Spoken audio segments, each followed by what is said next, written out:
Hey guys, as of right now, I'm I'm doing this broadcast live just to kind of share the story about our experience on September 11th, and I may be doing this just recording it for myself, but I thought it'd be cool to do it on Periscope. It's the first time that I have actually done a Periscope, and I don't even know how to tell if anybody's following me or not. So I'm just going to share just about that day on September 11th. You know, it's 14 years later, and most people remember where they were that day, and it's near and dear to my heart um, because my wife and I we were right there, staying actually at the World Trade Center Marriott. It was a building that was actually connected to the towers and the complex there, and we had never intended to stay there. We just happened to do a Priceline deal and ended up staying at the World Trade Center Marriott. Never been to New York before. I was 22 years old. My wife Misty was 21, and that was the first time we'd been to New York. We had only been married for about 6 months. We had a clothing store, and we were going up there to shop and buy some clothes. It's kind of a last minute trip, and so we thought it was pretty cool, going to New York. We came in on a Sunday afternoon and looked around a little bit. Then Monday, all day, we spent shopping. And, of course, Tuesday was September the 11th. And it's just, it starts that Monday afternoon because it's just really amazing how God works. And back then, my wife, she was 21. She was a hairstylist, and she didn't have to be at work till 10, so she slept till 9 o'clock. So we, we were late sleepers, and she was. And that Monday afternoon, we had an appointment that had to get pushed back to that next morning. And I tell you that just to say this, and it's just that, like, Tuesday morning, we would have still been in the bed asleep, most likely, if we had not had that appointment on Tuesday at 9 o'clock. Our hotel that we stayed in was completely destroyed. We lost all our luggage.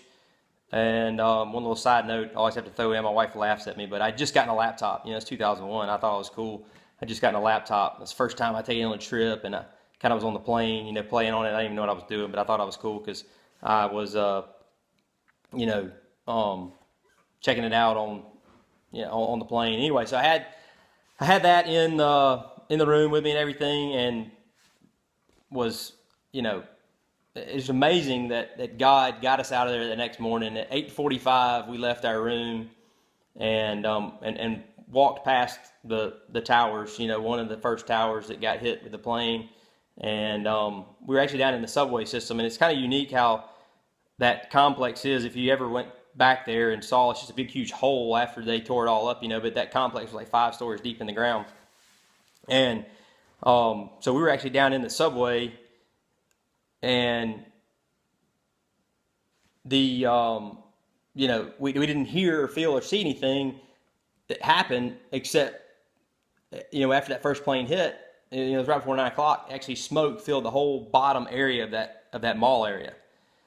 And so we just saw all this smoke, and I'm 22, she's 21. We're kids, we're babies, and we had no idea. But I just remember sitting there looking out into this mall area, and there was people just running everywhere through the smoke, and we had no idea. And Missy was just she was like a deer in headlights. She couldn't move. She was like frozen. And I was like, let's freaking get out of here. So we ran and actually got on the subway and got up out of there and went to our appointment. Got out, walked to the building, and as I think back, I'm like, I wonder why I didn't look back, and see the towers or whatever. We're just going. We were probably running late, and we had just literally, yeah, I'm looking at these comments now. Yeah, I do like tacos, grilled chicken tacos. We use the Joseph Peters wraps. Those are low carb, so we do that. But the the buildings are so tall there everywhere, you really can't see. So where we were about 3 miles away from the towers at that point. You couldn't actually see the buildings. You couldn't see the towers from where we were because the buildings were 40, 50 story tall, so you couldn't see through them. And So we were in there ordering our clothes, and people started, kind of mumbling about, a plane hitting the tower. And I remember talking about, hey, it was back, a couple years ago that, Little B planes, because somebody had flown a little plane into the towers, and we talked about all that. And well, then, the people start saying, now there's another plane hit, and Bush is on TV saying that it's a terrorist attack, and so we're like, well, we might better call our folks, call back home. So at that point, we hadn't talked to anybody. So we call home, and her parents were absolutely freaking out. Somebody had called, a good friend of Misty's had called, and said, have you seen the news? New York's being bombed. And we're like, the parents were because freaking out. Well, Misty's dad, literally within like 30 minutes, he was in his car and he was driving to New York. He's like, I'm going to get my baby. I'm not playing around. I'm going to get my daughter, and I don't care. And so he's on his way, and we ended up having to evacuate the building we were in. All the buildings in New York were evacuated, and we just ended up on the street with nowhere to go and nothing to do. I can remember walking down the stairwell with the folks that we were in the showroom of ordering clothes, and said, "Hey, what are y'all gonna do?" They were like, "Well, we're going back to the house." It's just, and nobody really knew exactly at that point what was going on. We didn't know the brevity of it, but we were like, "Well, crap, we're staying at the World Trade Center hotel." And they're like, "Are you serious?" I was like, "Well, I wonder if we should like walk back there, or what we should do." And so we get downstairs and we try to get on a payphone. Man, cell phones didn't work. Nobody could call out, and the payphone lines were just outrageous. Everybody's trying to use payphone. So finally, we get through to your folks, and somebody calls somebody. I just remember it's just kind of blank in my mind, but we end up getting a hold of somebody. My brother-in-law knew somebody that had a sister in New York, and we were like, okay, we're going to go to her apartment, and we're going to just kind of have somewhere to go. We had nowhere to go.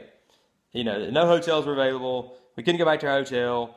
And so we were actually, sitting there for a minute at Times Square, and I can remember, sitting there at Times Square and on the big screen watching the towers fall. We were like, oh my goodness, this may be a little bit bigger deal than we thought. We were just in shock. But so as we're walking, actually I left out one part of the story. I forgot. First off, we were going to go to my cousin had a friend that worked there. We were going to go to his apartment. Okay, so we're going to his apartment, and it's several miles away. And super funny story. Misty had on, of course, she had to look good and everything. She had on high heels, and she's walking down the streets of New York in high heels. She's like, I've got to stop and get some tennis shoes. I mean, my feet are killing me.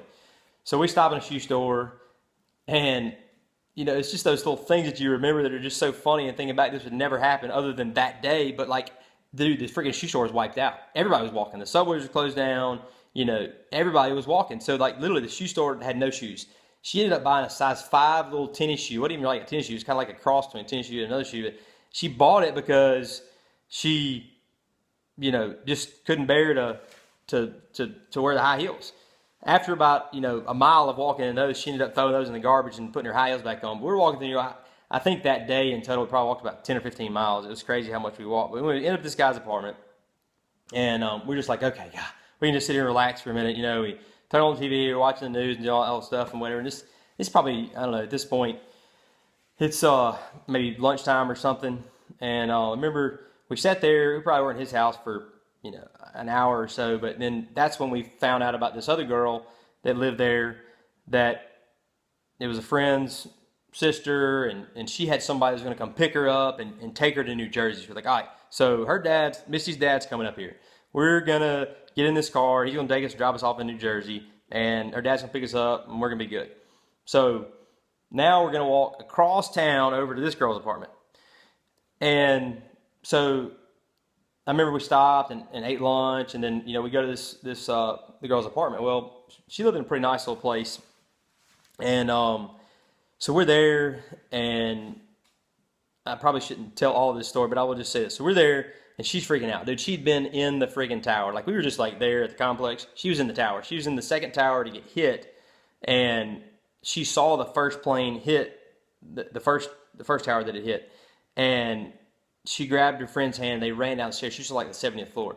she said by the time she got down to the bottom is when the second plane hit that tower, and like she said, it just like sucked all the air, busted all the glass out of everything, and it just like knocked her on the ground. She said when she got up, she said she was literally like walking over dead bodies and stuff. It was like crazy, and so she was freaked out. I mean, definitely I can understand that she was freaked out, but I just kind of made Missy a little uncomfortable. Let's just say that, to be very nice. We were kind of freaked out a little bit by some of the things she was saying and all that stuff. And she was wanting to ride back to Mississippi with us. We were like, we got to figure something out, baby. So me and Missy were like, hey, I hope she's not watching. I hope she doesn't ever see this, because I wouldn't ever want her to know this. But anyway, so me and Missy were like, hey, we need to go like get a toothbrush and stuff. We're gonna go down to the little corner market and get some stuff. So she's like, yeah, y'all just go on, come back, whatever. So we went down there. We got out of there. We were gone. We left. And at that point, it was probably 2 o'clock in the afternoon, and we had nowhere to go and nothing to do. All that I knew, here's the 22-year-old macho man taking care of his 21-year-old newlywed bride, and we're walking through the streets of New York, and I'm like, she's like, what do we do? I'm like, well, I heard that we need to go to the George Washington Bridge, and that's where you can get across to New Jersey. Because at that point, they had shut down everything in and out of New York. Airports were shut down. The subways were shut down. Like I said, there's no way you couldn't get on and off the island except for the George Washington Bridge. That was it. And so later, come to find out, there was another spot that they were taking people across on a ferry, but we didn't know that at that time. But that's where this part comes into play. It's kind of funny. So we're walking, and it's just like it's surreal, I guess, because I don't know why we didn't just get a cab and say, hey, cab, take us to the George Washington Bridge. I don't know. We didn't do that, but we walked across Central Park. I remember getting in, Missy was just tired, and she's like, let's just get a cab. So finally we get a cab, and we get in, and the dude couldn't speak English. Couldn't speak a lick of English. And we're sitting there, I'm saying, look, man, all I know is that we need to go to the George Washington Bridge. Can you take us to George Washington Bridge? We knew it was about like 7 or 8 miles away. We knew we were going to walk there. It was too far. And so we got a cab. The dude starts taking us the opposite way of where I knew the George Washington Bridge was. I had a little map. We didn't have phones back then showing where to go and all that stuff, which is kind of funny. But, so I had a map and I knew where it was, but, so the dude starts taking us down the other way. Because we just said, look, we need to get to New Jersey, take us to where we can go across. And he starts taking us the opposite way. So after about like a mile or so, we're like, dude, just stop. We're getting out. So like we stopped and got out. So we like lost like a mile. And so we just get back to walking, man. And we just walking. So later that night, we end up stopping. I guess it was probably about 7 or 8 o'clock. I don't know. And we stopped at a barbecue place to eat dinner. I remember the place. I can still see it in my head. And, it's one of those feelings where like everybody was like, just like really, really, low talking. Everybody was kind of talking, but whispering, and everybody talking about it. And nobody really knows exactly what all was going on. But everybody knows it's a big deal. And, I can remember eating, and then we're just sitting there. We're tired, man. We've been walking all day, and, it was hot. So we said, all right. So finally, about 9 o'clock, they end up opening the subways back up. We get on the subway, go up to the George Washington Bridge. We get out. We get there, and there's tons of people there. There's big charter buses, and they say, you get on these buses, they're going to take you across to New Jersey, and that's how you can get out of here. Because you couldn't drive off. So, most people either, walked in, subwayed in, whatever, ferried, so you didn't like driving. So, but everybody's just getting dropped off and then making their way. So we go on the bus, we go across, and this is where it just gets absolutely how God's hand is like, you can just see it on us at that point. Hey, I'm getting some hearts. Somebody likes me. Thank you. So they drop us off on the other side of the bridge. We get out, and everybody just starts just walking away, and we're like we see nothing. It's like the best I can, explain. It's like kind of like you're getting off the interstate onto an off ramp, and we're at an intersection, and we could see some office buildings and stuff, and there was no hotels, no nothing. Everything was the lights. The street lights are on, but every building was dark. It was like nothing. And we're like, we asked the cop, like, well, we're trying to find a hotel. Can you help us? Can you show us where to go? And the dude was like, man, I'm from upstate New Jersey, and I don't know anything about this area, but I think if you go up that way, you can find a hotel. So me and my wife, Misty, 21 years old, just remember that, because this is kind of crazy how young we were, start walking down this road. I can remember we actually started running because Misty was scared. And I wasn't scared. I was macho, right? So anyway, so we start running down this road, and I remember this car pulls up beside us. And if you know my wife, I mean, she's like, she freaks out about everything anyway. But like, she was even way worse then than she is now. She's gotten better, but she was like literally pinching the fire out of my back. And I'm sitting here talking to this guy, and I'm just like, dude, man. He's like, can I help you? And I'm like, man, look, we're just trying to find a hotel, bro. We're from friggin' Mississippi. We don't know what we're doing. We were over there. Now we're here. We don't know where to go. He said, look, if y'all want to, I can give you a ride. There's a hotel's a couple miles up the road. So we're like, great. So Misty, she's absolutely freaked out. I mean, just totally freaked out. We're getting in the car with a stranger. Anyway, we jump in the car. He drives us down the road a couple miles. We get out, go in the hotel. And so we get to the hotel. And I go up to the desk, and this is where I remember, hotels always keep a room in case of an emergency, right? They always have a room or two in case of an emergency. So I tell the dude, I said, look, we need a room. And he's like, we don't have any. I said, look, I know, I don't care what it is. I know you always keep a room for like emergencies. I mean, we need something. And so the dude was like, dude, this is an emergency. We don't have any rooms. We're completely booked solid, and I've got nothing for you. I was like, well, do you mind if we just sit here on the couch for a minute and try to figure out what we're going to do? And he's like, yeah, that's fine. So we went over there and sat down, and I can remember we were trying to call somebody because somebody knew somebody in New Jersey, and it's just how all the dots of all this connected were really cool. But while we were sitting there, several other people walked in the door. 3 or 4 people had walked in the door, and he's like, no, I don't have a room. So anyway, we heard the phone ring. Guy picks it up, talks for a minute, hangs it up, and the guy says, look, you're not going to believe this, but somebody just called and canceled a room. So if y'all want it, you can have it, but you got to do it now. I was like, dude, we're in for sure. It's like 10, maybe 10:30, 11 o'clock at night.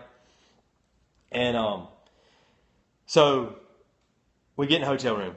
We're like, thank you, Jesus. I mean, I was the total God thing. There was just, after that long day that we had, he was still there watching over us the whole way, But we get in the hotel room, and I was tired. I just zonked out. I remember Misty, she didn't sleep a wink. She stayed up the whole night.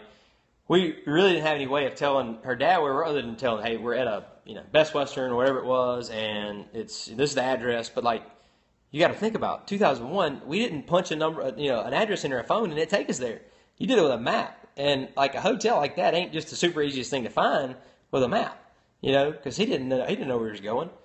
So they drove all through the night. Him and Missy's uncle Robbie had drove all through the night and made it there to New Jersey. And like he said, it was just like so God that just guided him there, because he was trying to go down this one road. It was blocked. He said he literally just had to go this way. And next thing he knows, he looks up and he sees, Best Western, let's just say. I don't remember what it was. And like, he's like, that's it. It's like, literally the Lord just brought him right to it. So at about, 5 o'clock in the morning, we hear this beating on the door. And like I said, we didn't have a cell phone at that point. And Missy was waking up. Somebody said, like, anyway, she goes to the door with her dad, and she just like jumps in his arms, and like, they're crying and all that kind of stuff. I was kind of crying too. I was pretty emotional. It still gives me chills just to think about how God had his hand on us that whole entire day. And going back to, I left some things out of the story. But it's just so cool how God works in our lives. And even, in tragedy, there's, we lost a ton of lives that day here in America, and people lost families and husbands and fathers and all that kind of stuff, and wives and mothers and everything. But there was so many people you think about that were in and around that tragedy, that God's hands were on those people. And, I know that because of that, God having his hands on us. I mean, seriously, if it had been any other situation, Missy would have been asleep in the bed. We would have been asleep that morning at 9 o'clock when the first plane hit. And, from what we heard, everybody got out of the hotel. But look, I don't know if people weren't sitting outside. I'm sure people were sitting there watching the building burn, when the buildings crashed. Think about all the people that were in that rubble and stuff from that deal. But, God had his hands on us every single step of the way. And it's really cool to think about how, we call this person and they do this person and everything. It's just such a God thing. But, Missy laughs at me because I like to tell the story. And, for me, it's just about, talking about how God has his hands on our lives every step of the way. And no matter what we do or, where we go, if we are walking with him, he's going to protect us and watch over us. So that's my Periscope, my first Periscope. I hope you enjoyed it. And I hope you enjoyed hearing about our journey. on 9/11. I know it's been 14 years ago, but I still can remember it like it was yesterday. How it played out, and so anyway, all right, thanks guys. Y'all have a great day.